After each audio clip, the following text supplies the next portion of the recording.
Halo semuanya, pernah nggak sih kalian bingung memilih antara obat herbal atau obat kimia? Kira-kira mana ya yang lebih efektif dan lebih aman? Nah, di video ini kita akan bahas semuanya. Banyak yang percaya bahwa obat kimia itu buruk karena mengandung bahan sintesis, sementara obat herbal dianggap selalu aman karena berasal dari alam. Tapi, apakah itu benar? Kita pasti sering mendengar kata obat herbal lebih bagus dan aman dibandingkan dengan obat kimia. Ternyata bahwasanya itu sebenarnya tidak benar.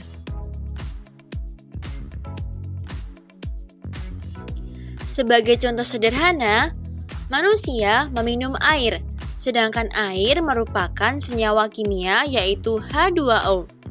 Manusia menghirup udara yang isinya pun zat kimia seperti nitrogen, hidrogen, oksigen, dan karbon dioksida.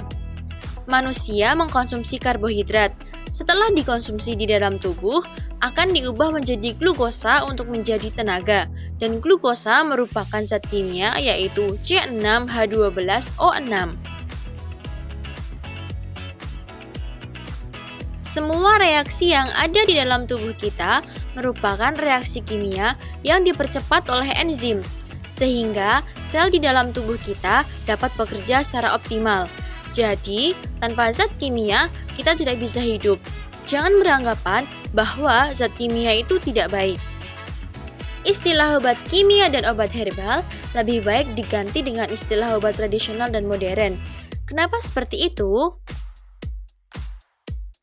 Karena obat yang ada di apotek dan obat-obatan yang diresepkan oleh dokter itu berasal dari makhluk hidup, yaitu tumbuhan dan hewan yang diekstrak secara modern di pabrik, kemudian didapatkan zat yang kemudian dibuat menjadi sediaan seperti contoh kapsul.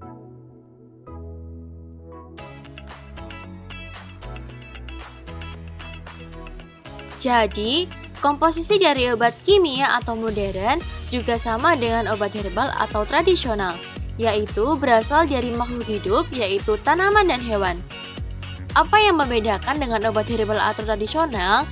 Yang membedakan yaitu cara pengolahannya atau cara pembuatannya, yang dimana obat herbal atau tradisional dibuat dengan proses sederhana, yaitu dengan cara ditumbuk maupun direbus, tapi dengan tujuan yang sama, yaitu mengambil zat kimia yang dibutuhkan dari tanaman tersebut.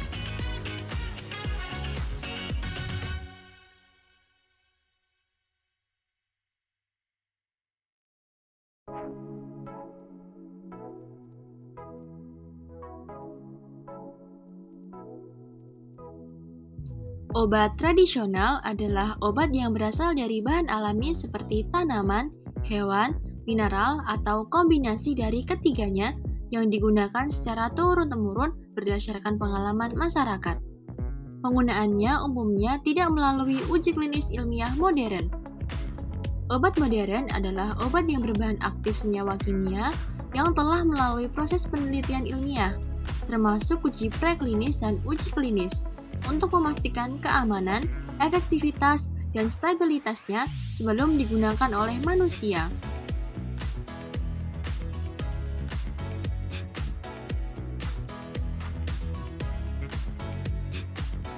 Ciri-ciri obat tradisional bahan dasarnya alami, seperti tumbuhan, hewan, atau mineral. Penyajiannya biasa dalam bentuk jamu, rebusan, kapsul herbal, atau ramuan tradisional. Bukti ilmiah sebagian besar didasarkan pada pengalaman atau tradisi, belum sepenuhnya melalui uji klinis. Regulasi, obat tradisional dibagi menjadi 3 kategori, yaitu jamu, obat herbal terstandar atau OHT, dan fitofarmaka.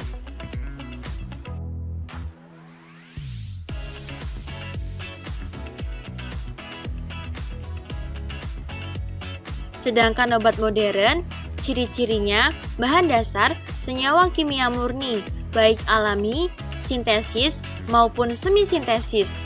Penyajiannya bentuk tablet, kapsul, sirup, suntikan, salep, atau bentuk lainnya.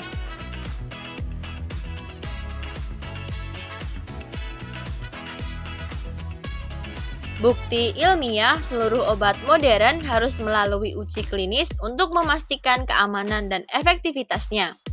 Diatur ketat oleh Badan Pengawas Obat seperti BPOM, Badan Pengawas Obat dan Makanan di Indonesia.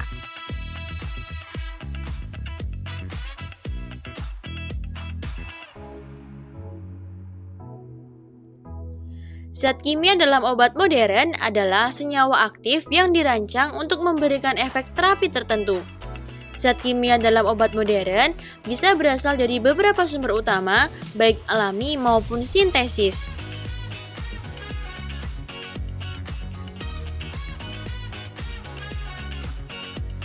Zat kimia dalam obat modern bisa berasal dari alam, seperti tumbuhan, hewan, mikroorganisme.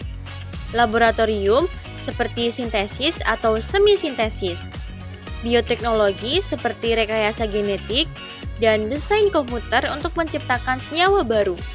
Proses ini bertujuan untuk memastikan obat memiliki efek terapeutik maksimal dengan efek samping minimal.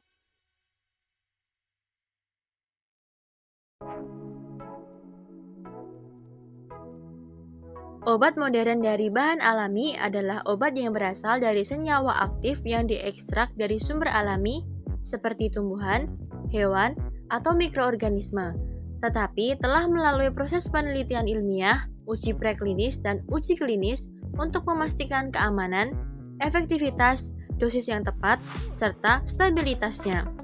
Jenis obat ini menggabungkan keunggulan bahan alami dengan teknologi modern untuk menghasilkan produk yang terstandar dan lebih terukur dibandingkan obat tradisional.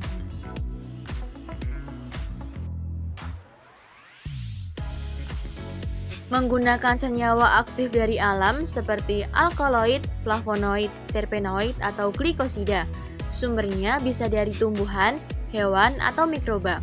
Kemudian senyawa aktifnya diekstrak, dimurnikan, dan diproses secara farmasi menggunakan teknologi modern untuk meningkatkan bioavailabilitasnya atau penyerapan dalam tubuh. Juga telah melalui uji laboratorium atau preklinis dan uji pada manusia atau klinis. Dibuktikan secara ilmiah keamanan, efektivitas, dan cara kerjanya, dan diatur oleh Badan Pengawas Obat seperti BPOM di Indonesia. Dikategorikan sebagai obat fitofarmaka. Contoh obat modern dari bahan alami. Yang pertama, artemisinin atau obat anti malaria. Tanaman Artemisia annua atau daun Artemisia mengobati malaria, terutama yang resisten terhadap obat lainnya. Yang kedua, paclitaxel atau obat kemoterapi. Kulit pohon Yew Pasifik atau Taxus brevifolia menghambat pertumbuhan sel kanker. Yang ketiga, digoxin berasal dari tanaman Digitalis purpurea atau foxglove, mengobati gagal jantung dan gangguan irama jantung.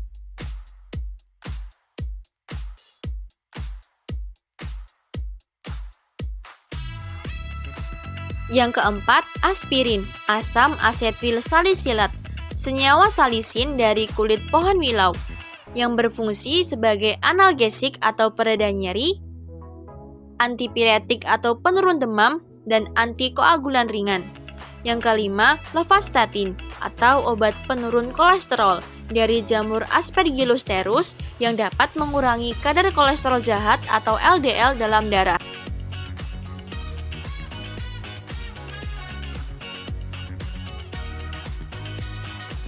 Hati-hati dengan obat herbal tradisional yang diminum menimbulkan efek cepat karena ada kemungkinan obat herbal atau tradisional itu ditambahkan bahan kimia atau BKO yang dapat membahayakan kesehatan dan berakibat fatal.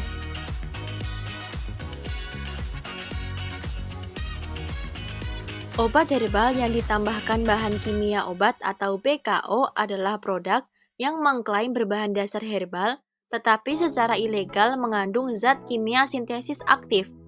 BKO ini ditambahkan untuk meningkatkan efektivitas obat herbal seperti mengurangi nyeri, menurunkan berat badan, atau menambah stamina. Penambahan BKO ini dilarang karena tidak tertera pada label sehingga pengguna tidak mengetahui keberadaannya. dapat menimbulkan efek samping serius jika dikonsumsi tanpa pengawasan medis.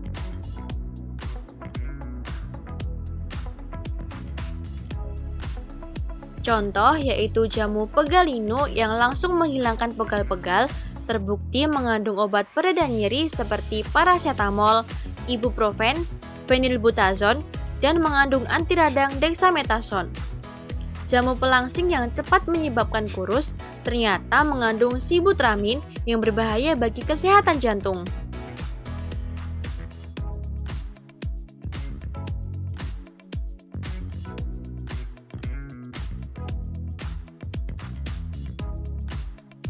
Bahaya penambahan BKO dalam obat herbal. Efek samping berbahaya. BKO dapat menyebabkan reaksi buruk seperti keracunan hati, ginjal, atau sistem kardiovaskuler. Tidak terstandar. Konsentrasi BKO dalam produk sering tidak terkontrol sehingga dapat menyebabkan overdosis.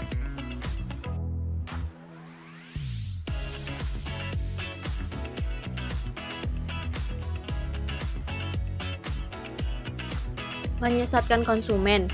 Produk mengklaim alami, padahal mengandung bahan kimia sintesis yang tidak diungkapkan. Tidak sesuai regulasi, penambahan BKO pada obat herbal adalah pelanggaran hukum di Indonesia dan banyak negara lain.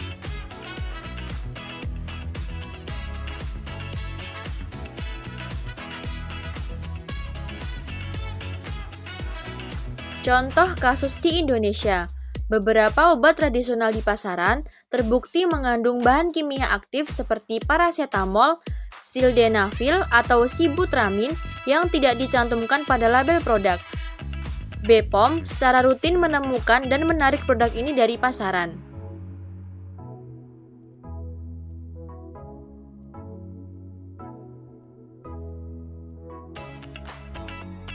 Obat modern dari bahan alami adalah jembatan antara tradisi dan inovasi, memanfaatkan kekayaan alam yang diproses dengan ilmu pengetahuan untuk memberikan manfaat terapeutik yang lebih aman, teruji, dan efektif. Obat herbal dengan BKO adalah produk yang tidak aman dan menipu konsumen. Untuk kesehatan, pastikan hanya menggunakan obat herbal yang telah terdaftar resmi di BPOM dan tidak menggunakan bahan kimia sintesis yang berbahaya.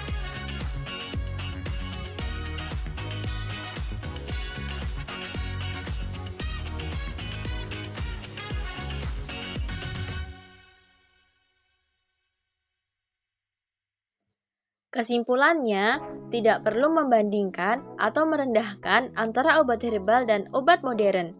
Keduanya bisa menjadi pilihan sesuai kebutuhan, asalkan digunakan secara benar, aman, dan dengan pengetahuan yang cukup.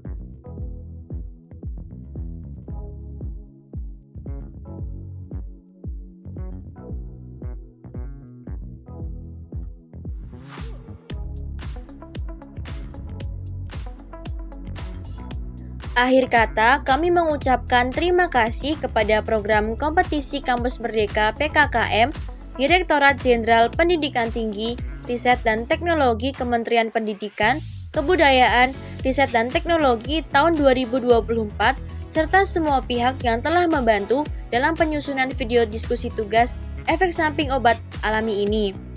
Semoga video ini dapat bermanfaat bagi pemirsa dan terkhusus bagi mahasiswa mata kuliah efek samping obat alami program studi S1 Farmasi Universitas Duta Bangsa Surakarta.